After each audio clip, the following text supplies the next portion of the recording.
Why don't they investigate Prince Harry, how he got a visa when he admitted taking drugs at school? But they've got better things to do than that.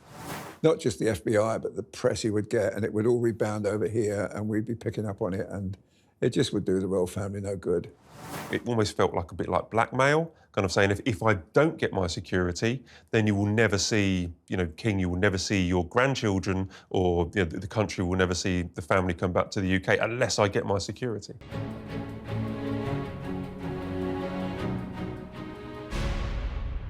Hi, welcome to Royal Exclusive. I'm The Sun's royal editor, Matt Wilkinson, and joining me in the studio today is Sun legend and royal photographer, Arthur Edwards. Welcome, Arthur. Thank you. Nice to be here, back and see you again, Matt. It's been a long time since we've had you on, so we've got a lot to talk about this week. I'm going to start with Prince Andrew. Yeah. So this week, The Sun reported that friends have told us that the Duke of York is too terrified to go to the US. Now, this is because there is mounting calls in America after fresh emails have come out in the UK in a court case about comments and contact that he's had with Jeffrey Epstein. There are calls in America that the FBI should reopen an investigation into Prince Andrew, something to do with Jeffrey Epstein, something that he thought was long in the past. So is Prince Andrew right to be terrified never to go to America again? Well, I think it'd be stupid if he did go to America now, with all this hostility towards him and the fact that it's now come out that he had further contact with Jeffrey Epstein, not a very nice man.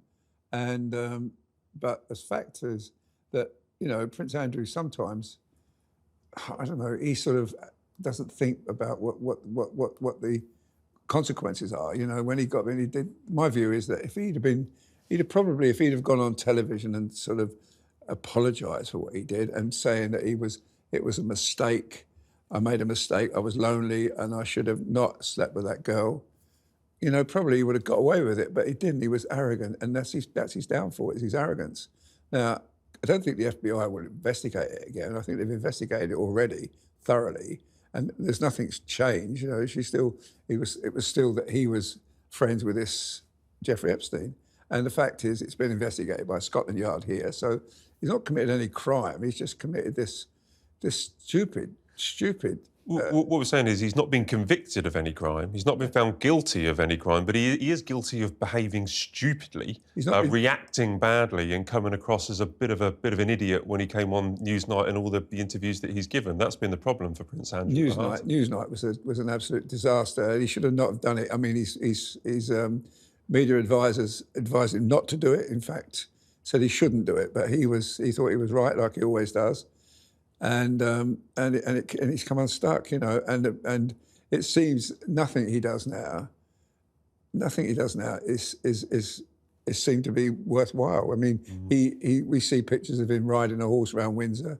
He's got absolutely no life whatsoever. He's just, I think he must be so absolutely fed up day in, day out. And I think it's only because his lovely ex-wife, but Sarah Ferguson, who's totally support him all the time, and I'm sure his children do, and I think they would love their papa, and of course they've got grandchildren now, and maybe he's quite a good grandfather. I don't think they would abandon him. You wouldn't, the family, and in a way, our king hasn't, because I've been to Sandringham Christmas time in the last few years, and he's been there, and it was only this year he pulled out because there was this business over a alleged Chinese spy. Now, Andrew sort of got a lot of bad press for that as well. But when you look at it, how was he to know that man was a spy? He was this trade ambassador for Britain.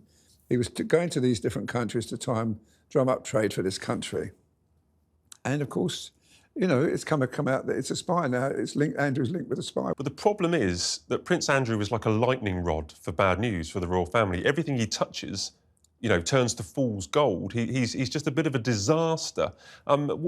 Doesn't this damage the king and the royal family in many ways? I mean, we've got this lawyer here that says that the lawyer for the victims of Jeffrey Epstein's victims, and he's saying that the royal family and the UK government should turn Andrew over to the FBI for investigation. The FBI have investigated it once. I'm sure they've got better things to do. I mean, why don't they investigate Prince Harry, how he got a visa when he admitted taking drugs at school? But they've got better things to do than that. And also, it would embarrass the royal family for the FBI to bring in a sort of charge against Andrew for something they've already done just because a lawyer says the FBI should do it. I mean, lawyers are going to say that because they've got people to defend. And of course, American lawyers, we know, make lots of money out of this. So the thing is, I think Andrew is his own worst enemy. I agree. He's arrogant and he does things without thinking, and he ignores advice. And the biggest advice he ignored was doing that show with Emily Maitlis, the Newsnight show. I mean, it was an absolute disaster for him and for the royal family, and the king had no choice but to cast him aside.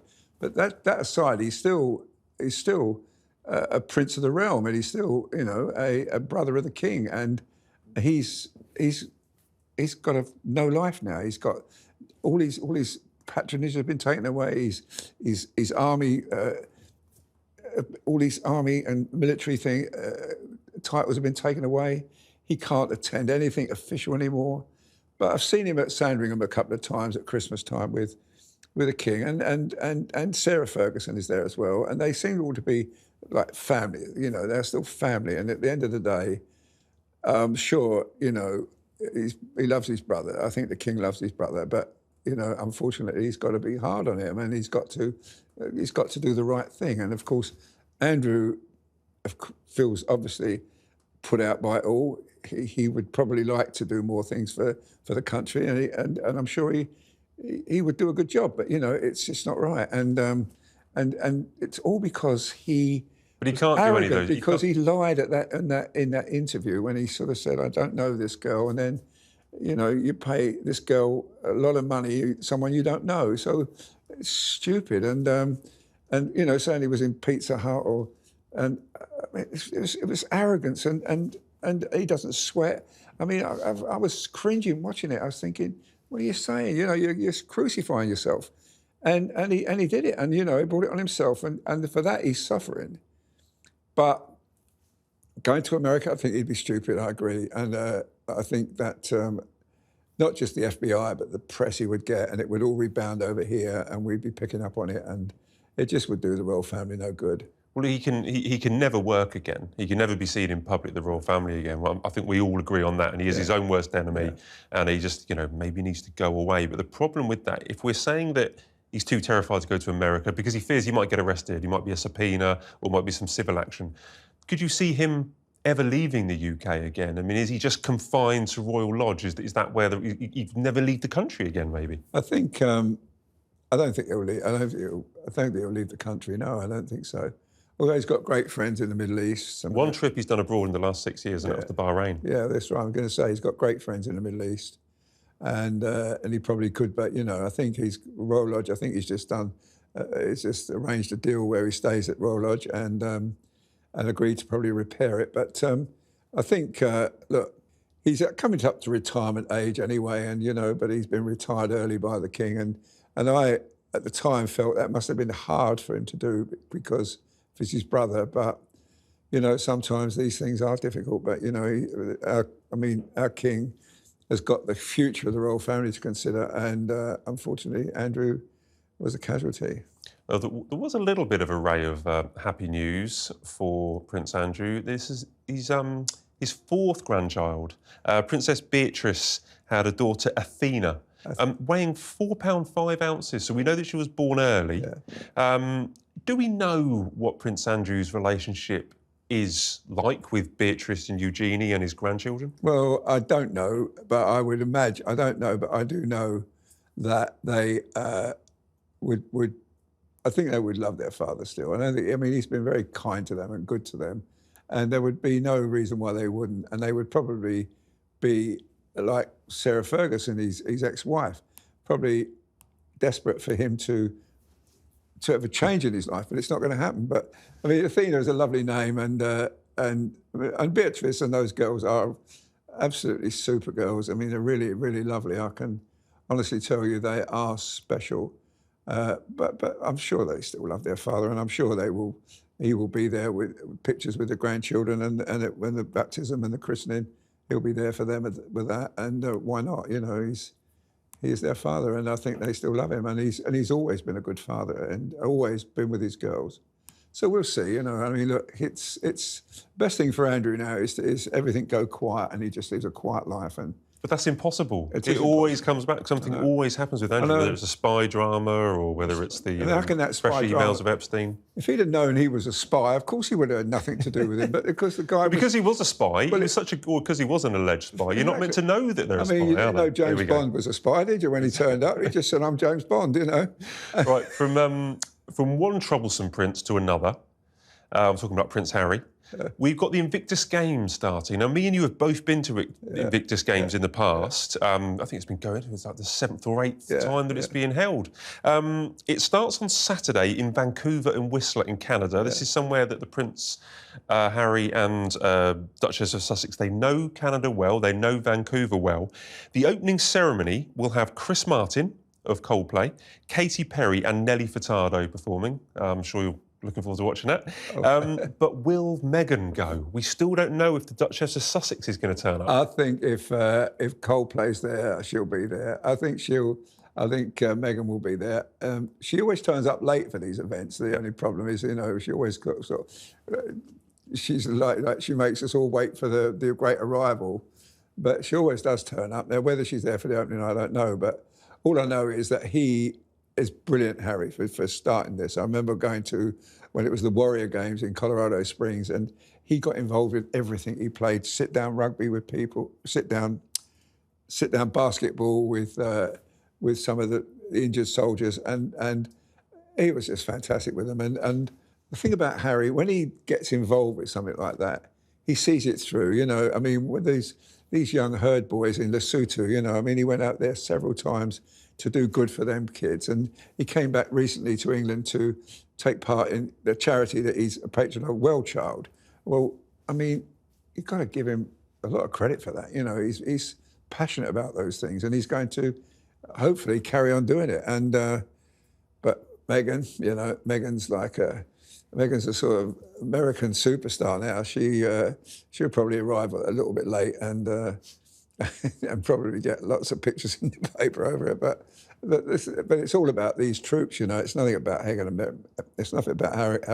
It's about these soldiers that have been badly injured, many of them, and taking part in these games. And it gives them a lot of hope. It gives them something to train for, to look forward to. And Harry's given them that, and I think that's incredible. And well done, Harry. Yeah, no, 100%. I mean, you're talking about Meghan there. I went to Germany, to Dusseldorf, I think was the last games. And Harry was there for the first couple of days, and then Meghan turned up. And there was an atmosphere change. Yeah. It was fun for 2 or 3 days. Yeah. Then when the Duchess of Sussex turned up, it was a little bit frosty. Things were a little bit odd. There's been lots of rumours, that we've spoken about this before. Yeah. There's been lots of rumours because they spend an awful lot of time apart. This professional uncoupling that's been going on. How important is it, do you think, that Harry and Meghan are both there at the Invictus Games to maybe dispel any rumours of trouble in paradise? Well, that may be the case, but I think the Meghan game, the Invictus Games are not the Meghan Games, it's the Invictus Games, and it's Harry's baby, and Harry will, you know, as long as he's there, I think it matters. I mean, the fact that if she comes on the first day and gets involved straight away, I think that would dispel some of the rumours. But if she turns up late and goes early, who knows? You know, I mean, the thing is,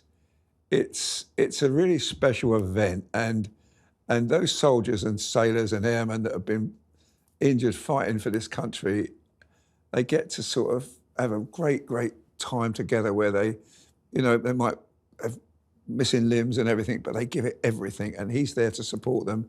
And I think that's an incredible charity, and I'm so proud of Harry for doing it. If Meghan turns up, she turns up. As far as I'm concerned, you know, she's his wife and mother of his children, and he's chosen a life with her in America, which is his choice. He comes back now and again here, very, I mean, almost unnoticed now. You know, he creeps in and out without any fuss. Whether she ever comes to this country again, that'll be the big moment. When you tell me that Meghan's coming to England, then I'll be surprised, because she's managed to avoid it so far. Only last week we spoke about this. This is a quick segue away from Invictus Games, but we spoke about this because Hello Magazine reported a friend of Harry who said that it was very important to him. One of his main priorities is to have security in the UK so he can bring back his children and Meghan to the UK.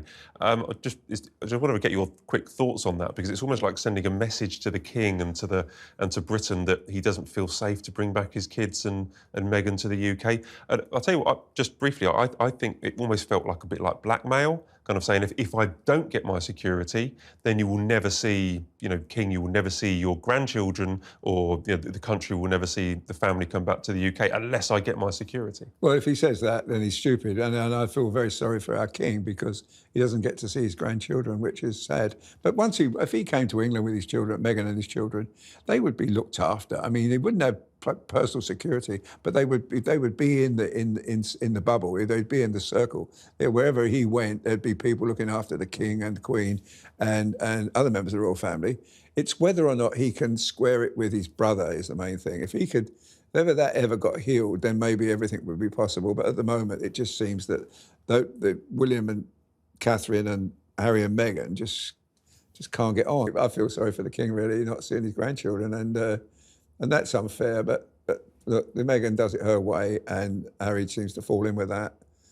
And that's how it's going to be, I think, until there's a complete change of heart. And whether that happens or not, I don't know. Whether Harry ever comes back to this country, we'll never know. I mean, it's up to him. And whether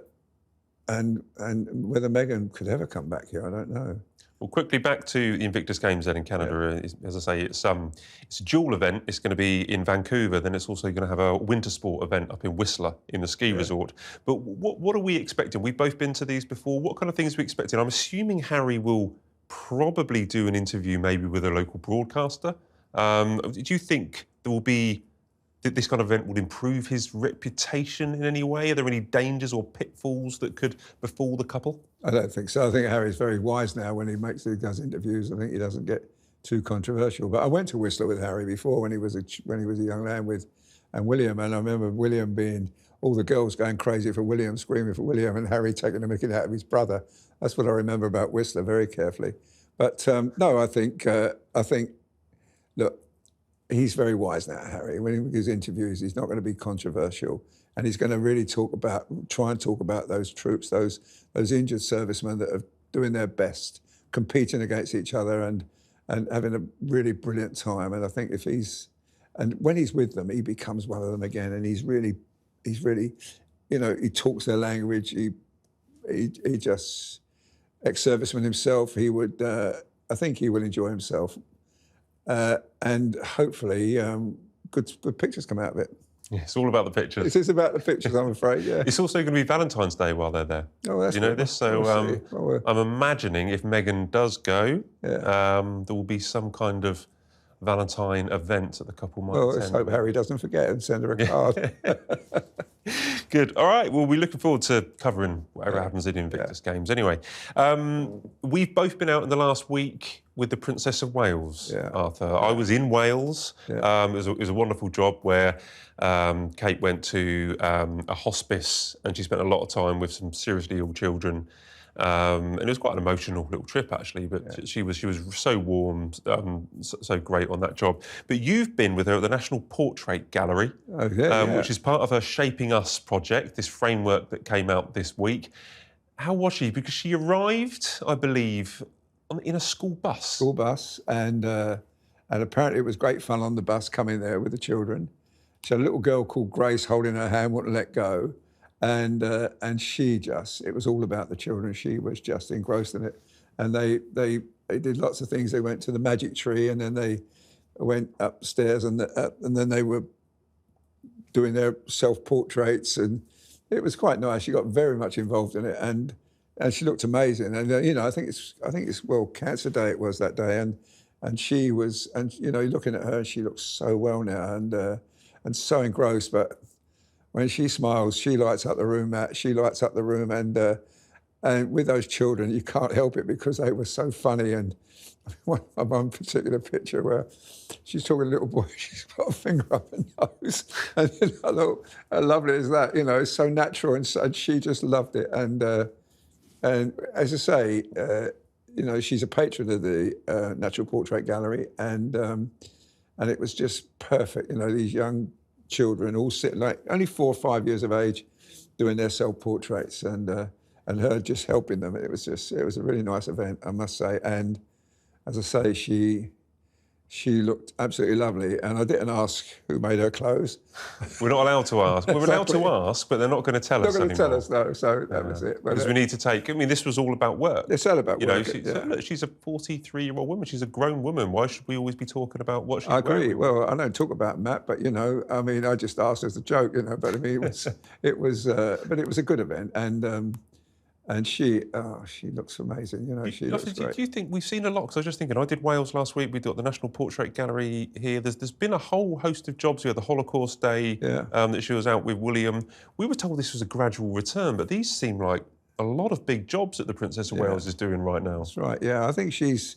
You know, I think we got that early, you know, gradual return to see how she felt. But I think she's just running with it now. I mean, and you know, all those events, you know, like you in the hospice. I went to the Holocaust event.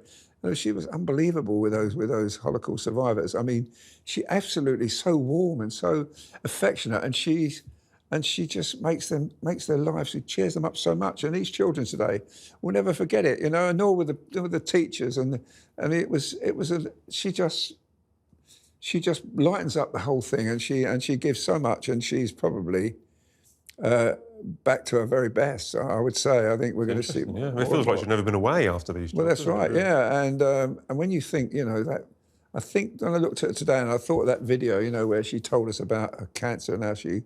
How well she looked, and I see her today, and it's kind of like it's a different person. You know, she was just vibrant, hairless, beautiful, and she just, you know, just gives it everything. You mentioned it was World Cancer Day this week, which is very important to both the King and Princess of Wales, so their struggles over the past year. So I've got a rude question to ask you, Arthur, but can I ask how old you are? I'm 84. 84 years old. But as I say, I'm only 84.